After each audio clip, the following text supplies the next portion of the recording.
Hello guys, তো বহু যুগ পরে ফাইনালি আমি পেয়েছি একটা বিয়ে বাড়ির ইনভিটেশন। তো এই সিজনের ফার্স্ট বিয়ে বাড়ি আমি যাবো, তো এখন করবো গেট রেডি। তো চলো রেডি হয়ে তোমাদের সঙ্গে দেখা হচ্ছে।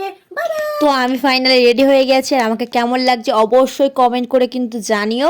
তো আমরা ফাইনালি রেডি হয়ে বেরিয়ে গেছি, আর ভেন্যুতে পৌঁছেও গিয়েছি, দেখতেই পাচ্ছ। আর গেটটা তো ভীষণ সুন্দর সাজিয়েছিল, আর আমার তো মোটামুটি একটু গাড়িতে গিয়েছিলাম, ঠান্ডা লাগছিল। আর এই যে দেখো ডেকোরেশনটা দেখাচ্ছিলাম তোমাদেরকে, ভীষণ ভালো। তো আজকে ছিল রিসেপশন পার্টি, তাই বর বউকে গিফট দিয়ে আমরা চলে এসেছি খাওয়া দাওয়া করার জন্য। আর এখানে তো আমি প্রথমে পকোড়া নিয়ে নিয়েছিলাম, তারপর কফিও খেয়েছিলাম। তো তারপর খাওয়া দাওয়া করে স্টার্টারে ফুচকাও ছিল, আমি অবশ্য ফুচকাটা আর খাইনি।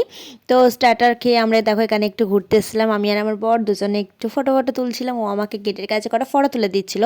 দেন আমার খুব খিদে পেয়ে গেছে, তাই জন্য আমরা খেতেও বসে গিয়েছি। তো দেখো আমরা দুজনে বসে গিয়েছি।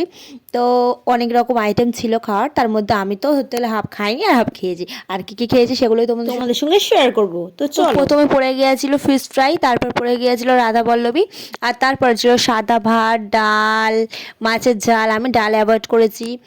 আর পাঁপড় ভাজা, চাটনি, মিষ্টি সবই ছিল। আমি এগুলো কিছুই খাইনি, সে জাস্ট চিকেন দিয়ে ভাতটা আমি লাস্ট পাতে খেয়ে নিয়েছি। তারপর আমার বাড়ি চলে এসে অনেক ঘুম পেয়েছে। চলো ভিডিওটা অবধি, দেখা হবে নেক্সট ব্লগে, টাটা।